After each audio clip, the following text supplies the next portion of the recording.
दोस्तों आज की इस वीडियो में हम बात करेंगे HDFC बैंक के नॉर्मल सेविंग्स अकाउंट या फिर रेगुलर सेविंग्स अकाउंट के बारे में। जानेंगे इस अकाउंट के बारे में डिटेल्स में और इस अकाउंट के साथ जुड़े हुए हिडन चार्जेस के बारे में। और वीडियो के एंड में मैं आपको बताऊंगा आपको ये अकाउंट ओपन करना चाहिए या फिर नहीं। तो चलिए दोस्तों वीडियो को स्टार्ट करते हैं।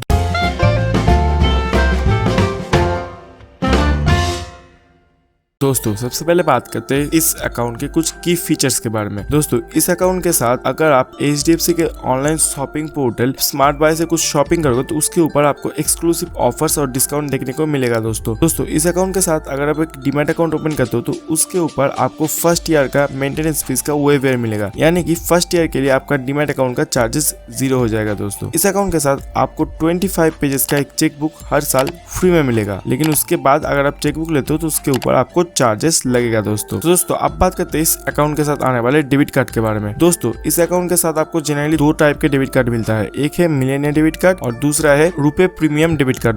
दोस्तों अगर आप मेट्रो या फिर अर्बन एरिया से बिलोंग करते हो, यानी कि अगर आपका अकाउंट आप मेट्रो या फिर अर्बन ब्रांचेस में खुलाते हो तो उसके ऊपर आपको मिलेनियर डेबिट कार्ड मिलेगा। अगर आप सेमी अर्बन या फिर रूरल ब्रांचेस में खुलाते हो तो उसके ऊपर आपको रुपे प्रीमियम डेबिट कार्ड मिलेगा। और दोस्तों अगर आप चाहो तो इस दोनों डेबिट कार्ड को छोड़ के आप कोई दूसरा भी डेबिट कार्ड ले सकते हैं। HDFC बैंक पर आपको बहुत सारे डेबिट कार्ड का ऑप्शंस मिल जाएगा, जो आपको सूट करे वो आप ले सकते हो। दोस्तों तो मिलेनियर डेबिट कार्ड के ऊपर एक वीडियो हमारा ऑलरेडी पब्लिश किया हुआ है चैनल के ऊपर, उस वीडियो का लिंक आपको वीडियो के ऊपर आई बटन और वीडियो के डिस्क्रिप्शन में मिल जाएगा। उस वीडियो में आपको मिलेनियर डेबिट कार्ड के बारे में पूरी जानकारी मिल जाएगा। दोस्तों तो इस वीडियो में हम बात करेंगे रुपे प्रीमियम डेबिट कार्ड के बारे में। दोस्तों रुपे प्रीमियम डेबिट कार्ड के ऊपर 25,000 का कैश विड्रॉल लिमिट मिलता है और आपको शॉपिंग लिमिट मिलता है 2.75 लाख पर डे का। तो ये डेबिट कार्ड सिर्फ आप इंडिया में यूज कर सकते हो। दोस्तों इस डेबिट कार्ड को आप इंटरनेशनल यूज नहीं कर सकते, जैसे कि आप मिलेनियर डेबिट कार्ड को यूज कर सकते हो। दोस्तों तो अब बात करते हैं इस डेबिट कार्ड के ऊपर आने वाले कुछ स्पेशल बेनिफिट्स के बारे में। दोस्तों इस डेबिट कार्ड के ऊपर आपको 5% का कैशबैक मिलेगा यूटिलिटी बिल पेमेंट्स के ऊपर, जो कि आपको एक महीने में ज्यादा से ज्यादा 50 रुपीज का ही मिल सकता है, यानी कि आपको एक महीने में 50 रुपीज से ज्यादा का कैशबैक नहीं मिलेगा। और दोस्तों ये कैशबैक आप जिस डेट पर ट्रांजेक्शन करोगे उसके 90 डेज के अंदर आपके अकाउंट में क्रेडिट हो जाएगा। दोस्तों इस डेबिट कार्ड के साथ आपको 2 लाउंज एक्सेस पर क्वार्टर फ्री में मिलता है, लेकिन ये सिर्फ कार्ड होल्डर के लिए है। दोस्तों अगर आप जॉइंट होल्डर के लिए कार्ड लेते हो तो उसके ऊपर आपको ये लाउंज एक्सेस देखने को नहीं मिलता। दोस्तों इस डेबिट कार्ड के ऊपर आपको कोई भी NFC का सपोर्ट नहीं मिलता। दोस्तों ये जो डेबिट कार्ड है ये रुपए का डेबिट कार्ड है, तो इसके ऊपर आपको रुपए का ऑफर जो चल रहा है अभी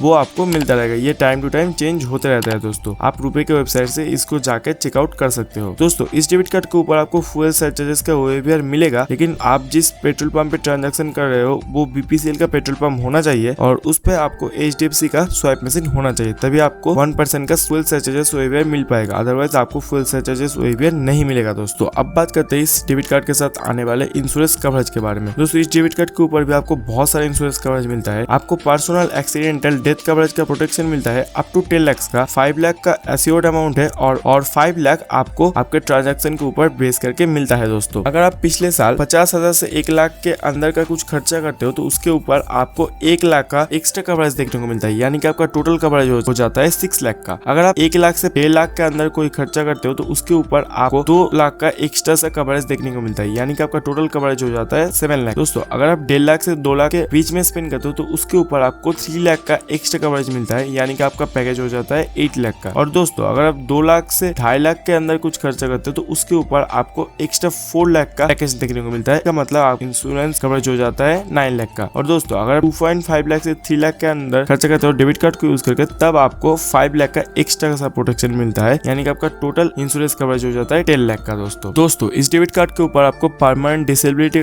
कवर मिलता है 2 लाख रुपीज का, लेकिन इसके लिए आपको हर 30 डेज में आपका ये कार्ड पॉस मशीन पे यूज करना पड़ेगा। दोस्तों इस डेबिट कार्ड के ऊपर आपको फायर और बर्गलरी का प्रोटेक्शन मिलता है 2 लाख का और 90 डेज के अंदर आपको ये प्रोटेक्शन मिल सकता है। दोस्तों और इसके साथ आपको लॉस्ट चेक इन बैगेज का कवरेज मिलता है 2 लाख का, लेकिन इन दोनों कवरेज को एक्टिवेट रखने के लिए आपको हर 3 महीने में इस कार्ड को एक बार स्वाइप करना पड़ेगा, या फिर आप ऑनलाइन भी यूज कर सकते हो। दोस्तों अब बात करते हैं इस कार्ड के फीस के बारे में। दोस्तों इस कार्ड का इश्यूएंस फीस और एनुअल फीस है 200 रुपीज प्लस 18% का GST, और इसका रिप्लेसमेंट फीस भी सेम है जो कि है 200 रुपीज प्लस 18% GST। दोस्तों इस कार्ड से अगर आप पिन जनरेट करते हो ऑफलाइन तब उसके लिए आपको 50 रुपीज प्लस 18% GST का चार्जेस लगेगा। दोस्तों अगर आपको पिन जनरेट करना है तो आप ऑनलाइन नेट बैंकिंग या फिर फोन बैंकिंग से कर सकते हो दोस्तों इस डेबिट कार्ड के साथ आपको 5 ट्रांजैक्शन HDFC बैंक के ATM पर फ्री में मिलता है हर मंथ। और अगर आप मेट्रो सिटी से रहते हो तो आपको 3 ट्रांजैक्शन, और अगर आप नॉन मेट्रो सिटी से रहते हो तब आपको 5 ट्रांजैक्शन अदर बैंक के ATMs पर बिल्कुल फ्री में मिलता है दोस्तों। अगर आपका ये फ्री ट्रांजैक्शन खत्म हो जाता है और उसके बाद आप कैश विड्रॉल करते हो तो उसके ऊपर आपको पर कैश विड्रॉल पर 20 रुपीज प्लस 18% GST का चार्जेस लगेगा दोस्तों। अगर आप नॉन फाइनेंशियल ट्रांजैक्शन यानी कि balance inquiry, mini statement, pin change करते हो तब आपको 8.5 रुपीज प्लस 18% GST का चार्जेस लगेगा दोस्तों अब बात करते हैं इस अकाउंट के एलिजिबिलिटी क्राइटेरिया के बारे में। कोई भी रेसिडेंट इंडियन जिसका एज 10 ईयर्स से अबव है तो वो इस अकाउंट के लिए एलिजिबल है दोस्तों, यानी कि वो इस अकाउंट को खोल सकते हैं दोस्तों। इस अकाउंट को खोलने के लिए आपका एज 18 होने की जरूरत नहीं। अगर आपका एज 10 से ज्यादा है तब भी आप इस अकाउंट को इजीली ओपन कर सकते हो और आपके नाम पर ही आपका चेकबुक और ATM कार्ड इशू हो जाएगा दोस्तों आप बात करते हैं इस अकाउंट के मिनिमम बैलेंस मेंटेनेंस और इनिशियल डिपॉजिट के बारे में। दोस्तों अगर आप अपना अकाउंट मेट्रो या फिर अर्बन ब्रांचेस में खुलाते हो तो उसके ऊपर आपको 10,000 का इनिशियल डिपॉजिट लगेगा और आपको 10,000 का मिनिमम बैलेंस मेंटेन करना पड़ेगा दोस्तों initial deposit branch to branch change भी हो सकता है, कोई ब्रांच ज्यादा भी ले सकता है, कोई ब्रांच कम भी ले सकता है, लेकिन जो मिनिमम बैलेंस है वो हर ब्रांचेस में सेम रहता है दोस्तों। अगर आप सेमी अर्बन ब्रांचेस में अकाउंट खुलाने जाओगे तब आपको 5,000 का इनिशियल डिपॉजिट लगेगा और 5,000 का मिनिमम बैलेंस मेंटेन करना पड़ेगा। अगर आप रूरल एरिया से हो तब आपको 2.5,000 का मिनिमम बैलेंस मेंटेन करना पड़ेगा। लेकिन अगर आप 10,000 का एक FD ओपन करते हो HDFC बैंक के साथ जिसका टेन्योर 1 साल और 1 दिन का होना चाहिए तब आपको ये अकाउंट 0 में मिल जाएगा दोस्तों। अगर आप अकाउंट में कोई भी बैलेंस मेंटेन नहीं करोगे इस FD के रहते तब आपको कोई भी चार्जेस नहीं लगेगा दोस्तों। अब बात करते हैं इस अकाउंट के चार्जेस के बारे में।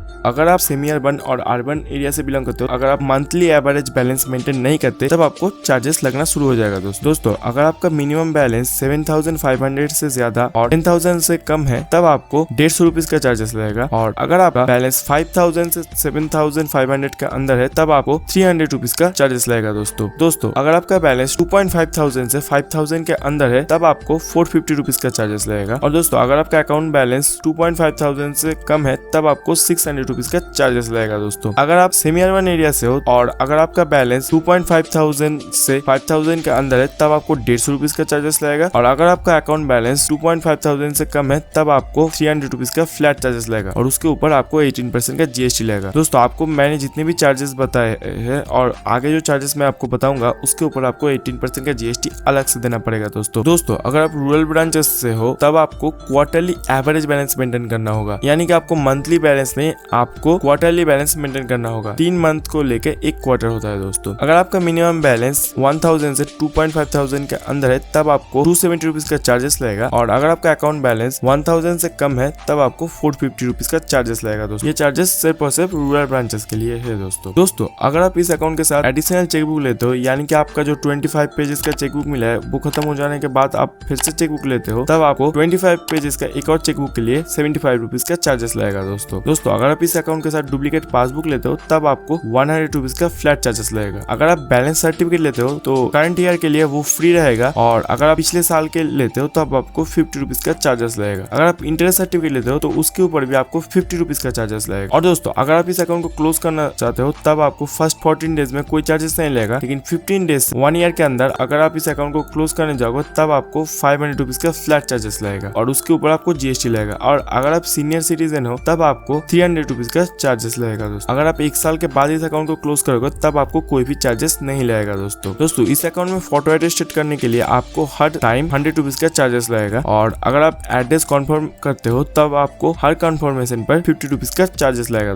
दोस्तों इस अकाउंट के साथ 4 cash transaction per month branch में फ्री में मिलता है, उसके बाद से आपको चार्जेस लगना शुरू हो जाएगा। 4 कैश ट्रांजैक्शन खत्म हो जाने के बाद आपको पर ट्रांजैक्शन 150 रुपीज का चार्जेस लगेगा दोस्तों इस अकाउंट में आपको NEFT ऑनलाइन बिल्कुल फ्री में मिलता है, लेकिन अगर आप ब्रांच से NEFT करवाओगे तब आपको 1 लाख रुपीज तक 2 रुपीज का चार्जेस लगेगा, और अगर आप 1 लाख से ज्यादा का NEFT कराओगे तब आपको 10 रुपीज का चार्जेस लगेगा और इसके ऊपर आपको GST अलग से लगेगा। दोस्तों अगर आप RTGS कराओगे तब आपको ऑनलाइन फ्री में मिलेगा नेट बैंकिंग से या फिर फोन बैंकिंग से, और अगर आप ब्रांच से कराओगे तब आपको 2 लाख से ज्यादा का अमाउंट के लिए 15 रुपीज का चार्जेस लगेगा दोस्तों इस अकाउंट के साथ आपको IMPS फ्री में देखने को नहीं मिलता। अगर आप 1 लाख से कम का IMPS कराओगे तब आपको 5 रुपीज का चार्जेस लगेगा, और अगर आप 1 लाख से 2 लाख के अंदर में कोई IMPS करवाओगे तब आपको 15 रुपीज का चार्जेस लगेगा दोस्तों, और इसके ऊपर आपको GST लगेगा। अगर आप इस अकाउंट से मैंडेट सेट कर रखे हो तब आपको फर्स्ट टाइम मैंडेट सेट करने के ऊपर 100 रुपीज का चार्जेस लगेगा दोस्तों। तो दोस्तों अब बात करते हैं ये अकाउंट आपको ओपन करना चाहिए या फिर नहीं। देखो दोस्तों, अगर आप रूरल ब्रांचेस में ये अकाउंट ओपन करोगे तब ये अकाउंट आपके लिए ठीक है, लेकिन अगर आप सेमी अर्बन या फिर अर्बन ब्रांचेस में अकाउंट ओपन करने जाओगे तब मेरे ख्याल से इस अकाउंट से आपके लिए एक्सिस बैंक का easy access saving account better option होगा।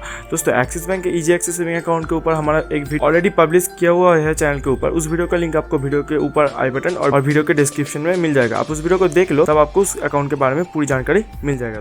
दोस्तों अगर आपको ये वीडियो अच्छा लगे तो इस वीडियो को लाइक कीजिए, ज्यादा से ज्यादा शेयर कीजिए। अगर आपका कोई भी क्वेरीज या फिर सजेशंस है और आगे आपको किन किन टॉपिक्स के ऊपर वीडियो चाहिए वो आप नीचे कमेंट्स में बताइए, मैं उसका रिप्लाई जरूर दूंगा। और इसी तरह के बैंकिंग रिलेटेड क्वालिटी वीडियोस पाने के लिए हमारे चैनल को सब्सक्राइब कीजिए। दोस्तों धन्यवाद।